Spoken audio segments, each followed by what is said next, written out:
दिदिया के देवरा गरौले बाटे नजरी आ चोली के चिझुइया चिखल चाहे जबरी। अब सुने होइएगा तो आप लोग कहिएगा कि इसका चर्चा अब क्यों होने लगा है। अब इसके बारे में भी हम विस्तार से बताएंगे कि किस तरीके से इस शब्दों को जो है दीदिया के देवरा चढ़ौले बाटे नजरी, दीदिया के देवरा चढ़ौले बाटे नजरी। आगे बातचीत करने से पहले नमस्कार स्वीकार कीजिएगा। मेरा नाम अभिषेक सिंह, आप देख रहे हैं अभ्या प्लेटफॉर्म। अब बात कर रहे हैं यो हनी सिंह के बारे में। हनी सिंह के नाम तो सब लोग जानता है। हनी सिंह एक बॉलीवुड के मेगा स्टार है, रैप मास्टर है। अगर रैप सॉन्ग आया तो हनी सिंह ने लाए थे। हनी सिंह के नाम बहुत चर्चित है और चर्चा रहता है। अब बात कर लेते हैं इधर भोजपुरी के कलाकार के बारे में। रागिनी विश्वकर्मा का नाम आप लोग सुने होइएगा। रागिनी विश्वकर्मा कुछ लोग नहीं भी नाम सुने होंगे, मुझे पता है, क्योंकि रागिनी विश्वकर्मा जो थी उन्होंने एक ढोल पे गाना गाती थी, नाल पे गाना गाती थी। जैसे रोड में, बस में, ट्रेन में या कहीं पे भी बैठकर वो गा लेती थी। अब रागिनी विश्वकर्मा को जो है एक चांस मिलता है गाना गाने के लिए। अब वो भी सोच में पड़ जाती है कि बॉलीवुड में मुझे चांस मिल रही है, बॉलीवुड से कॉल आता है। अब रागिनी विश्वकर्मा को जब विनोद वर्मा के पास जब फोन आता है तो ये बात जब रागिनी विश्वकर्मा को पता चलता है तो उन्होंने सोच में पड़ती है कि मुझे कभी भोजपुरी में तो चांस मिला नहीं तो बॉलीवुड में कैसे चांस मिलेगा। तो ये उनको पता नहीं था कि मैं हनी सिंह के साथ जो है मेरा रैप पर गाना आएगा। उनको पता नहीं था। उनसे गाना गवाया गया, उन्होंने गाना गाई भी। उन्होंने गाना गाई कि दिदिया के देवरा गरौले बाटे नजरी आ चोली के चीज हुइया चिखल चाहे जबरी। इस तरीके का गाना आया।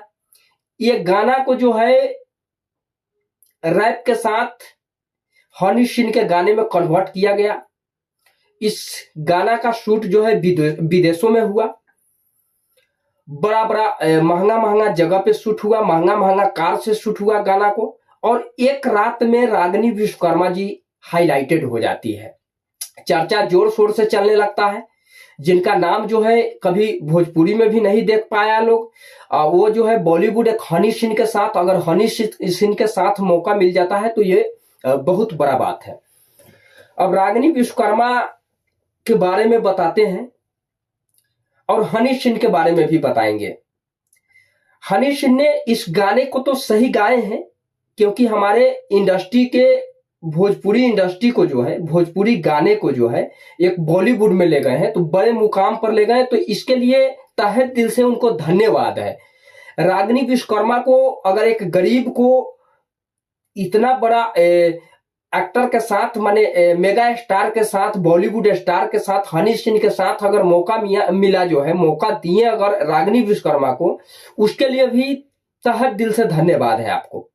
लेकिन एक गलती आपने किए हैं, जिसके लिए हम लोगों ने भोजपुरी के कलाकार को तू मैना छिया लेदर करते थे, वो अश्लीलता के लेकर। और ये गाना जो आपने बनाए हैं, तो अभी तक तो हम लोगों ने बिहार में भी इसे जो है भोजपुरी को, जो बिहार में अश्लील गाता था तो इसके लिए बिहार में चलता था, तो हम लोग बिहार में ही तू मैना करते थे। लेकिन अब भारत में भी चला दिए इस चीजों को, भारत में चला दिए। इसलिए कह रहे हैं कि दिदिया के देवरा चिखल चाहे जबरी, माने गरौले बाटे नजरी आ चोली के चिझुइया चिखल चाहे जबरी। ये चीज कहीं ना कहीं जो है अश्लील है। इस शब्दों को हनी सिंह जी गाना में चेंज भी हो सकता था, अगर चेंज होता तो अच्छा रहता। लेकिन चलिए, जो किए वो तो सही ही किए। एक गर्व की बात है कि इस जो है रागिनी विश्वकर्मा को आपने बॉलीवुड में एंट्री दिए, इतना बड़े मुकाम पे पहुंचा दिए, भोजपुरी के नाम भी इतना बड़ा मुकाम पे आपने ले गए जिसका चर्चा विदेशों में भी होगा, देश में भी चल रहा है, विदेश में भी होगा। लेकिन एक ही चीज हम लोगों को गलत लगा है कि इसका शब्द भी तो चेंज हो सकता था, किया जाता तो हो सकता था, क्योंकि इस शब्द से थोड़ा सा नफरत है कि किस चीज को चीखने के लिए कह रहा है, चोली के चीज कौन सा चीज रहता है ये सब लोग सबको पता है, बाकी इससे आगे हम नहीं बता सकते हैं। आप लोगों को क्या राय है कमेंट करके जरूर कमेंट बॉक्स में कमेंट कीजिएगा। बाकी मिलेंगे फिर अगले वीडियो के साथ।